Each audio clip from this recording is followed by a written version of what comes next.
Welcome to the afternoon session of the EBA Fab 5 camp, this featuring the underclassmen of the weekend.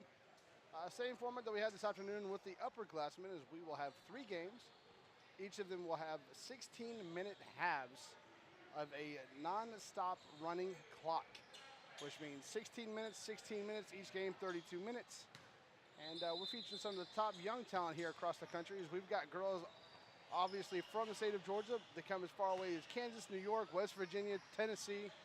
So you get a great sense of young girls basketball going on in this country and how good it is. I want to thank you, Jeff Benedict, on the broadcast, brought to you by Prospect Nation, featured here on ProspectNationTV.com. Obviously brought to you by Peach State Basketball, where any gym is home. We appreciate those of you listening at home and those of you who are watching the future as you go back and watch your nieces, your cousins, your granddaughters play here in this great camp. Again, this is an invitee camp. You have to be invited to be here. So all these girls have impressed the Peach State's basketball scouts at some point enough to get invited here. I'll be joined shortly by Jonathan Hemingway, who's one of the scouts for Peach State basketball. He and I will go back and forth as we did earlier. Speaking of the devil, he is now here with us, just kind of getting our audience attuned to what they're going to see here for the next 90 minutes. Hey, Jeff, glad to join you here on the broadcast on Prospects Nation TV, and one of the prospects that we're going to be talking about a lot here today, that is number 20, Dina Gerald's point guard out of the West Virginia area. Plays for the West Virginia Thunder team. We saw Michelle Johnson in our older group. But this kid, she's a natural leader. You know, still a little bit small, but hey, she's going to grow into it, and she's already got the great foundation of a prospect with a lot of promise. You know, and I'll say this again, I'm amazed at the fact that you can look at a girl and go, yep, out of 180 prospects, this is who this is. It's amazing to me. Although I guess that's why you get paid the big dollars to be able to know everybody's name. Well, again, I cheat a little bit. I've seen these kids probably a half dozen times, this calendar year alone. Dina was actually at our Super 64 camp back in June, so I know her pretty well. We were working down here just a moment ago in our zone offense, and it always helps when they come right out and make a play, right? So I can talk about her. Absolutely. You know, it's amazing. I helped cover this last year with Marcus over at SUV TV, and it's amazing how many girls I actually recognize facially that were here last year. Right. I guess it's great to have girls keep coming back, especially for the evaluation process, and watch them grow as we'll get an out-of-bounds play here underneath the basket. And one thing at home you may notice is they'll spend the first couple minutes in a zone offense or zone defense, so they can work on the zone offense, which with Jonathan, you were, those of you that aren't here or have never been here, they spent a good 35 minutes doing a bunch of warm-up drills and getting the girls ready to go, and he spent some time going over zone offenses and in addition to the shooting drills and the layup drills and the passing drills, and some of it may, you'd said that, you're used to dribbling with your outside hand on a fast break, and you were telling them, no, change it up to the inside hand, which makes a lot of sense, and people don't realize that. Right. That way, that split second in basketball is a big difference, and the time you got to go from the outside to the inside hand, it's the difference between being open and getting your shot blocked. Without a doubt, and that's what I think the purpose of camp a lot of times is to pick up those little tricks, right. If you will, to take something home that kind of sticks with you, and if it can stick with the player to help them, make a play later on in life, well, I think that we've done our job. And just aside from the opening, warm-up drills, we've got drills going on clear over on court 6. We even have another game going on court 5 right now. So this whole camp is just jam-packed, not only with competition and gameplay, but also skill development with our skills trainers. So it's part of what you guys do. Do you ever hear feedback from their high school coaches on hey, thanks for, Megan came back with something great today, or, from the camp, do you get feedback like that from high school coaches? Ironically enough, we have a high school coach in the building right now. Tony Watkins. Tony is here. Yeah, junior from Holy Innocents, and we do, It's unfortunate that we can't have a relationship with all of the high school coaches that we come across, but quite honestly, there's just so many of them. Right. but for the most part, our goal is to enhance a kid's skill and their exposure, to the next level. And we for the most part, any high school coach that we work with, we have a positive relationship with, because they realize and understand that we're working with them and not necessarily against them in that way. Hey, you mentioned Tony Watkins. He's taken a program at Holy Innocents that wasn't very good when he got there, and all of a sudden now they've made 1-2 title game appearances in the last couple of years. At least one. I know last year they made it to the state championship game, and he's actually got, as Dina Gerald hits another three, he's actually got a player playing on this court right now. She's actually on the bench for the black team. Kayla Hubbard, we'll get to see her a little bit here more in a moment. So he's in here. He's got several players, playing it in this Fab 5 camp, and it's going to be great all the way around. Gerald's with a skip pass just a little too high as it goes over the head of Riley Ott. There's Tony. I think he's going to go check out another one of his players on another court, or maybe walk in between to where he can catch both. But this is a player, number 144, that just drove down the lane that I think, Jeff, that you're really going to like. She's out of the North Carolina area. She really caught our eye yesterday. That's Aaliyah Chaplin from Chapel Hill, North Carolina. 4-player, great feet, great hands, great touch, explosive on the interior. Even though she misses that free throw, you can see the solid form right there. She was in beast mode yesterday, as we said. She's in a pretty good place for basketball, being in Chapel Hill. Right around the corner from the Tar Heels. But it's rare to be able to see a kid that's that well put together at an early age, and I think that you're going to see a lot of production from her today. Nice little another drive there from Dina Jarrells. She's 3 for 3 here in the first half, trying to keep her team in it. They're up 7-9 with 9.5 minutes remaining here in the first half. And it looks like we're going to get wrong whistle, wrong court.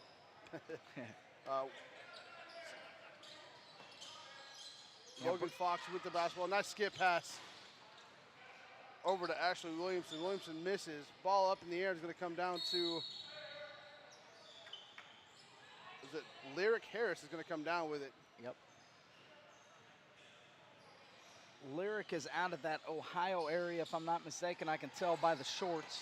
This is our first opportunity of getting to see several of those kids from up that way, and there's another one of those kids. That's number 93. That's Dejanay Armfield from the Cincinnati, Ohio area. And by the way, Jarrell's on that one. Used her inside hand. Although I guess it's easier, Brittany, you're right-handed and you're coming down the right side of the court. Good shot there by Logan Fox.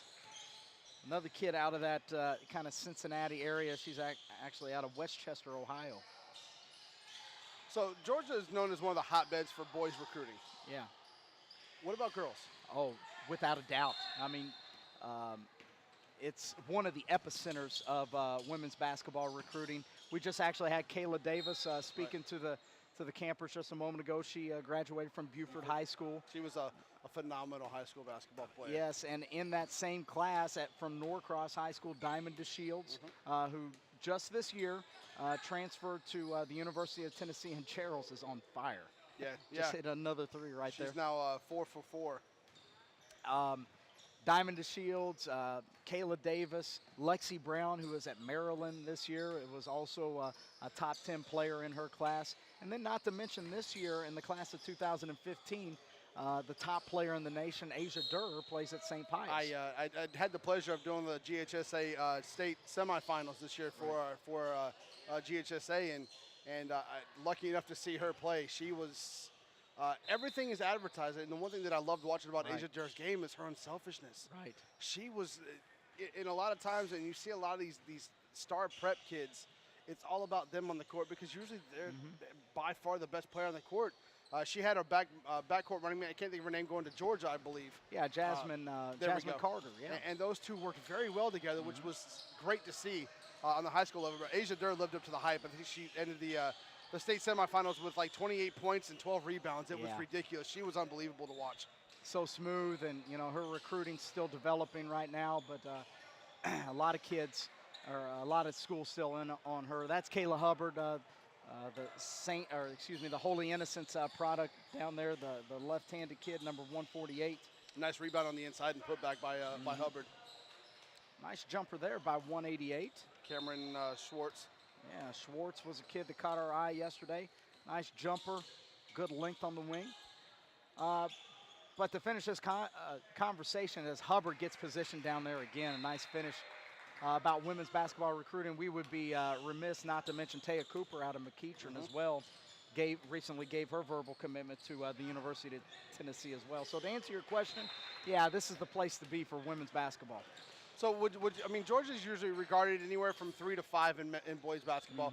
Where would they rank state-wise as far as girls recruiting? Would you put it up there at number 1, number 2? Yeah, without a doubt. I mean, Tennessee is up there, Texas as well, and it really just depends year to year. Nice shot there, another three-point jumper. Hey, it's amazing. We put in a zone defense, and everybody just starts going nuclear from Ailey Moss with that one. Yes, nice shot there by Moss. California is another hotbed, but, really – it's New York is also a big area. It just really depends year to year as to, it just kind of goes in cycles. Hubbard with the rebound. Getting out and running with her is Riley Ott. Yes. I'd like to see Hubbard run the floor. She runs the floor extremely well. Yeah, she does. Big frame kid, but she's got perimeter skill. You'll be able to see it later on in the second half when they go man-to-man, as right on cue here, being able to handle in the open court, and she's a good decision maker too.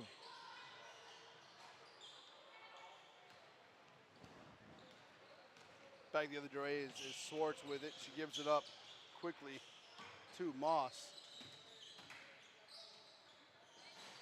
Stops and pops, doesn't get the roll.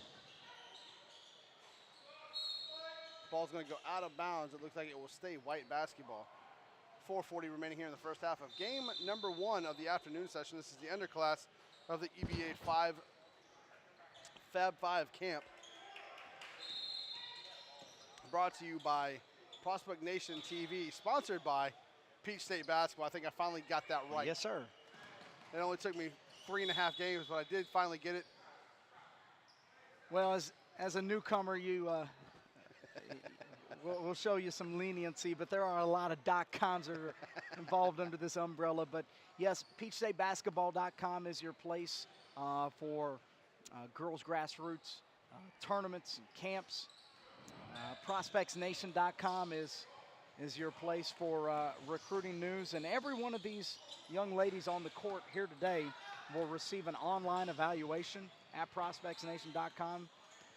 And with their entry into camp, they'll be able to get that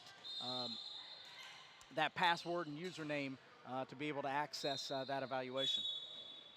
Swanson there with an ill-advised shot as she just kind of pulled up from the free throw line. Goes out of bounds as we see mass substitutions now. Seems to be a few more girls here in this afternoon session than there was this morning. Yeah, 6 teams in both the under and upper class, but I think that there are a few more here in the underclass session. That's a good observation. Catherine Stockhoff comes in the game and isn't afraid to pull the trigger there. She's just short as we're going to get a rebound there by Hubbard. Hubbard about 18 feet away off the back of the rim, just a little too tough. We're going to get out and run with Logan Fox able to track that down. Nice job to recover. Yeah. And another knockdown, this one from Allie Moss. As we seem to see a three-point barrage here this afternoon, carrying over from this morning. Yeah, I'm telling you, it's the zone defense. The zone defense just gets those shooters' eyes wide open right there, but it was a good hustle play to be able to set that up.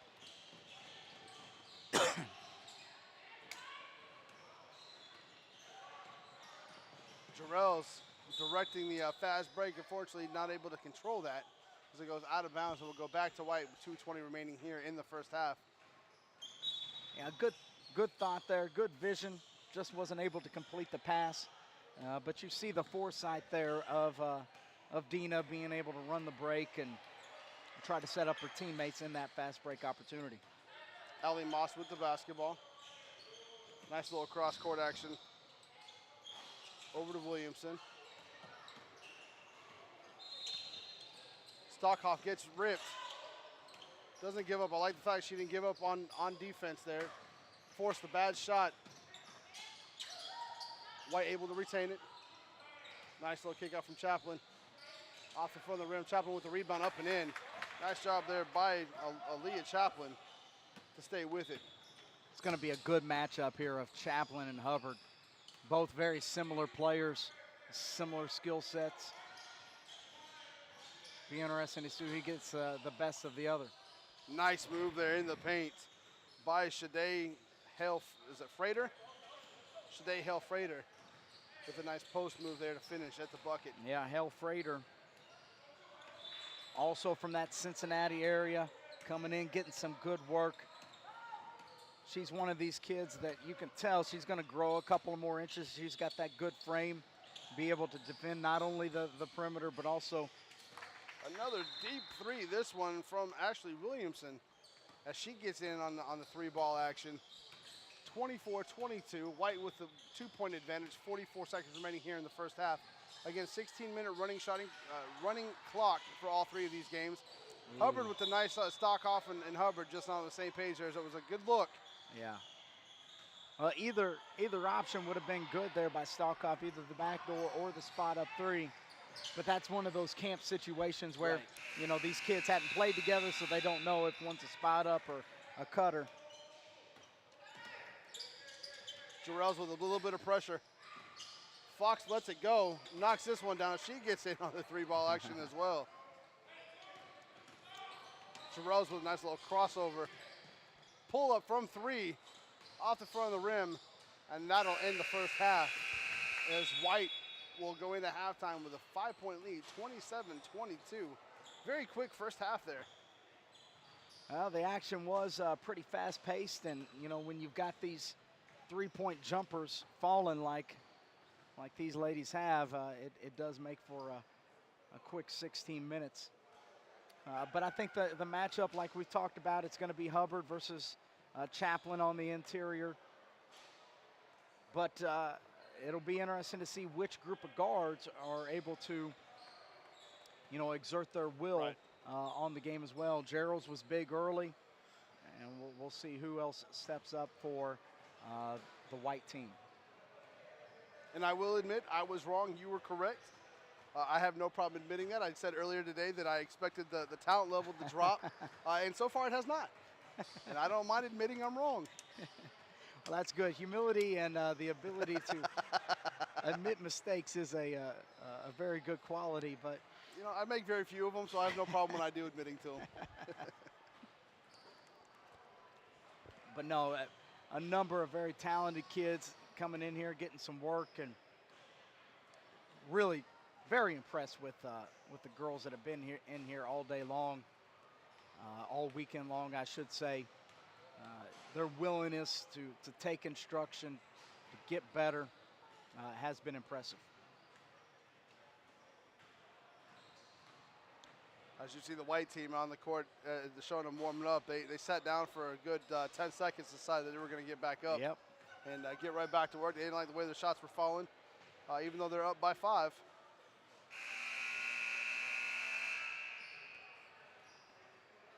Again, this is the afternoon session of the Elite Basketball Academy's Fab 5 camp, featuring the underclassmen. I believe those are sophomores and freshmen.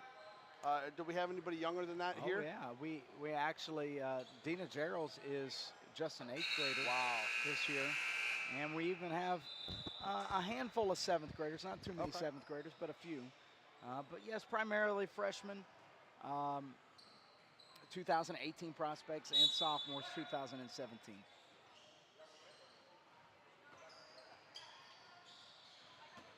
It's crazy to hear 2018 when I was the high school class of 1998. to hear 20 years later, all of a sudden, that's really scary to me.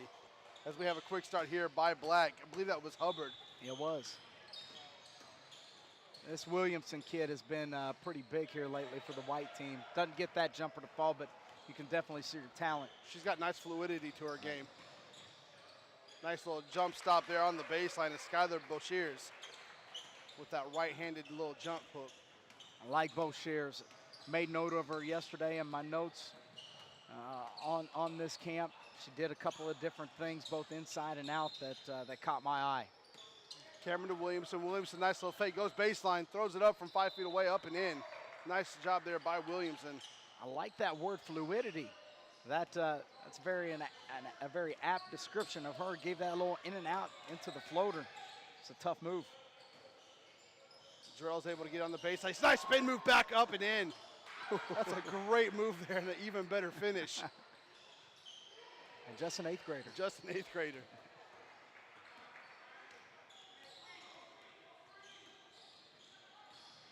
And gets after it defensively. She strips, goes back the other way. Tough move up off the glass and in. Count it. You know, Dina Gerald's putting on a show. She is putting on a show. There's a kid that plays within the West Virginia Thunder organization. Her name's Tara McCutcheon. She's already verbal to Michigan State University. She's in our Elite 60 in the 2016 class as Williamson shoots this 3. Gerald's is inevitably going to draw comparisons to McCutcheon because both of them do kind of have the same game. They're both a little shorter, but they're super skilled and crafty and everything.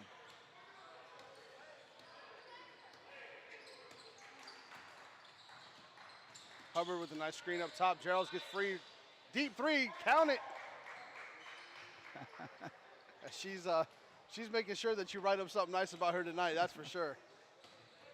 We've written on her before, and I think we're going to be writing on her again for the future. Her and little Maya Gusto from Florida in the morning session, they would have had a time going at each other.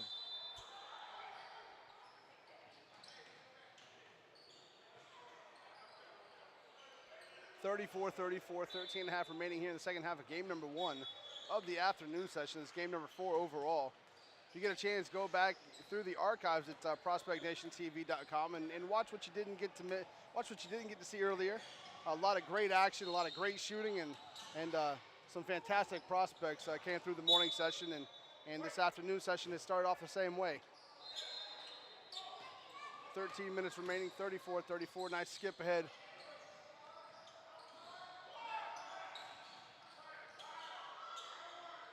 Cassidy loses on the baseline.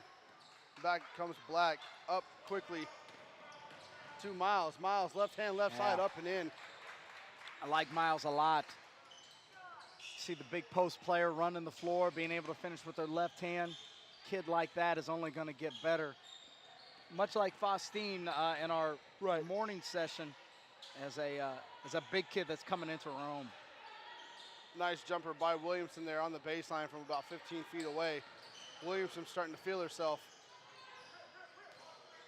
as her and Jarrell's are going back and forth. Jarrell's using that screen. Nice crossover. Dish outside over to Miles. Miles on the baseline looking down low. Nice cut by Hubbard off the backboard and in. Great job to find that open spot in that zone. Hubbard is a mismatch. She's a problem, quite honestly. You put a big kid on her, she can move without the basketball. You put a smaller kid on her to try to match her footwork, she's going to be able to post her up. She's got soft touch at that. There's a lot to like about this kid. Swartz with the turnover. Like the fact that she tried to get after it defensively. You don't like the fact that she fouled 75 feet away from the basket. Oh, but the aggressiveness. She plays with Kirk Pointer's Team Elite. Team Elite's got 2 teams, 2016 group, and she plays with the 2018 group. Kayla Pointer, another point guard that plays at Holy Innocents, is also here at the camp. We'll get to see her a little bit later, but a lot of talent here in the Atlanta area. Miles using her size. Clear it out. Nice shot there by Schwartz. Ooh. Knocks that down. Sorry, that is it's not Schwartz, that is Allie Moss. Deep 3. 39-38. White maintains a 1-point lead. Just a shade under 10:50 remaining here in the first half. Gerald's nice little kick out.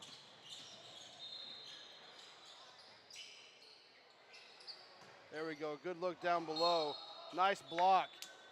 That one's going to get blocked by Aaliyah Chaplin.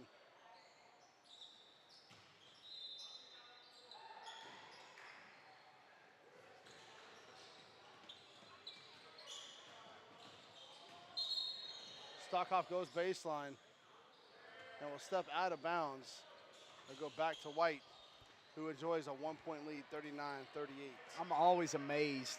I shouldn't be, but just how many people back at home actually tune in to Prospects Nation TV, family members, grandmothers, aunts, uncles, to watch these young ladies play each time.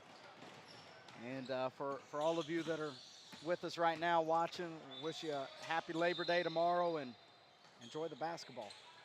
You know, you got to love kids that have support systems like that know that they're getting watched and that their family members care and their friends care, and because there's a lot of kids that don't have that. You're right. You're right, and that's one of the fortunate things that we've been able to be around with PeachStateBasketball.com events is just a whole network of people that really care about these young ladies and their well-being, and coming to camps and tournaments like this is it's always good to hear those those type of stories.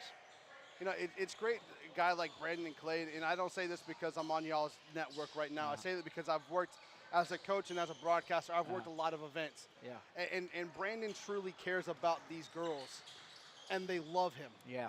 And you saw that after the morning session. Right. There was a line of about 75 girls waiting to take their picture with him, Yes. and just to say thank you. And Yes. and that's something that as a guy who coaches this age group, enjoy seeing that there's somebody that truly does care and is after their best interest. No doubt. I've known Brandon since 2003. He and I met up at Duluth High School. He was the JV girls basketball coach. I was the freshman girls basketball coach. I'm not too proud to say that neither one of us won a lot of games that year. But ever since I've known Brandon, from those early morning workouts that he and I put on together for a lot of those underclassmen there at Duluth, it's always been about, giving kids the best opportunity. Whether that's skill development or even putting on a tournament with some college coaches in the seats, it's always been about that. And we've just been blessed. And a good turnaround there by Miles in the paint. We've just been blessed to be able to have the opportunities to keep making these things bigger and bigger to where our reach, like you said, now we have kids from 12 different states on a Labor Day weekend here to come in for a camp. Parents usually use this as their last hurrah, to get away for the weekend. The fact that they're willing to come to Atlanta for one of your events speaks highly of how well you guys are thought of. Without a doubt. And that's not even to talk about the 100 and probably 60 or 170 kids that we had. Nice job by Hubbard, by the way, getting back on defense. Yes, great hustle there. The 160 kids that we had for Super 64 camp back in June, so even if we have a little over 100 for this weekend, close to 200 back in June, that's close to 300 for the entire year just in a camp setting. Raquel Cassidy there with the putback. 41-42, Black now with a 1-point lead, shade under 7 minutes remaining. Miles looking down low for Hubbard, finds her, goes cross court. She's going to get called for a travel. You'd like to see her go up with that right hand on that side. Yeah. And she was kind of caught in an awkward situation. I don't know if the rim was blocking her, but obviously she is much more comfortable with that left hand than she is with the right at this point. I'm probably in an area of improvement when it goes down in her evaluation on ProspectsNation.com, that online evaluation. Probably the right hand, will be a check mark for her. But goodness, there's not a lot of, freshmen in the country that have her strength, her skill, her ability right now.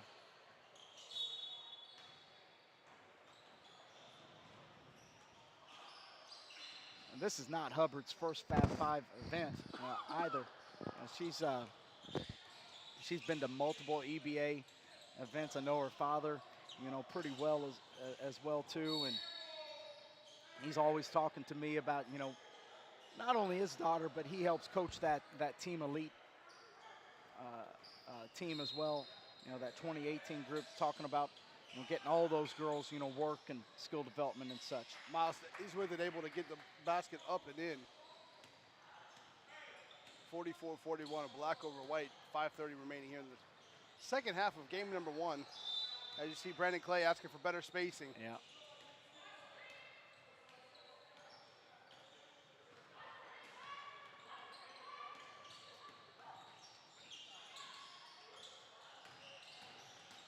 Williamson. Nice spin in the paint.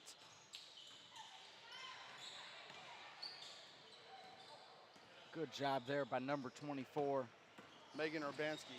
Yeah, Urbanski handling that ball and not turning it over versus the pressure. Great cross-court pass, just a little too much on it. But it's a turnover back over to Black. Boshears with the basketball. She'll get over to Hubbard. Hubbard goes to her left. Right hand, right side, off the backboard, just a little too tough. Looks like she's going to go to the line, though, to shoot one. Hubbard must be mic'd into this broadcast. She must have heard my comment about the right hand, huh? I'll show you, Jonathan. Yes, that's right. I love that, too. I mean, I hope all the players that I write evaluations for read it and say, let me show that guy the next time I see him, because in the end, we all want to watch good basketball, and nothing more than I like to see than kids improve upon their game. Nice job by Williamson in the lane. Can't get it to drop. Great move. Urbanski coming back the other direction. Good defense right there. I think that was Moss with the defense. Hubbard, 4-3. Oh, 2 foot was on the line. But she's showing the range nonetheless. And that'll help her as she gets older. She's able to draw her out. That'll help open up her inside game as well. Without a doubt. That's going to be the temptation for her. You know, it's a temptation for every forward is to say, well, let me become a guard. Let me become a wing. And you've got to be careful that you don't sacrifice what you do best for something that you just do mediocrely. Right. Not to say that she can't handle like a wing, but right now her strength is to be able to overpower people, you know, in the lane at 15, 10 to 15 foot area right there. But you're definitely right. If that three-point jumper becomes more consistent, she's going to be a big-time matchup problem. Logan Fox at the free throw line, misses the free throw. Nice job there by Chaplin to get the ball and put it back. She'll go to the line to attempt a free throw. Been very quiet, but she's handled her own against both Miles and Hubbard tonight. Yeah, she's kind of had a quiet game. I watched her yesterday over on court 4. Just absolutely dominate the paint. But, Miles and Hubbard have given her a little bit more, trouble to where she just can't run ramp shot over the competition. As she misses that free throw, ball on the floor, it'll go out of bounds. It will go back to back to Black. Jarrells will bring the ball up the court. She's been extremely impressive here in this opening game. As she goes left to right, right to left. Dish over, no good there on the attempt is Miles. Great thought by Harris. Ball will go out of bounds. It will stay White basketball. That's one of those moments, and I know you could agree as being a former coach. If she catches that, what is she going to do with it? Right. Even if that pass would have been completed, more than likely her teammate would have had the ball underneath the basket. It's a decision-making, part of just being a little bit more experienced, and hopefully she can learn from that in this camp setting.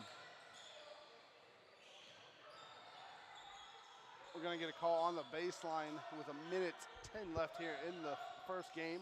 Still got 2 more on tap for you. Oh, buddy. Great take there by Chaplin. She was right at, I believe she went right at Hubbard. She'll go to the line to shoot one. 41-46, Black up over White. Looks like Brandon Clay they're going to take another L here on court 4. It's been a rough weekend for Brandon. It has.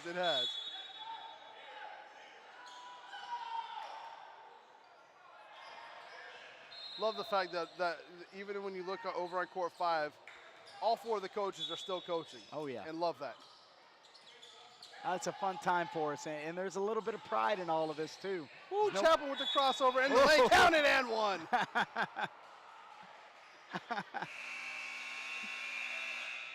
showing the strength there on that one as she took a few bumps. Jarrell speeding up the court. She's going to get fouled. She'll go to the line to shoot one. No, she won't. She won't get that opportunity to, as it looks like white will fall to black, 44-46.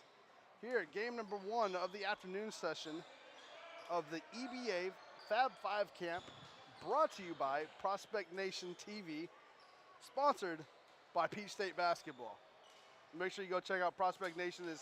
They've got write-ups on they'll have write-ups on everybody here, as well as whatever you guys, content you already have available.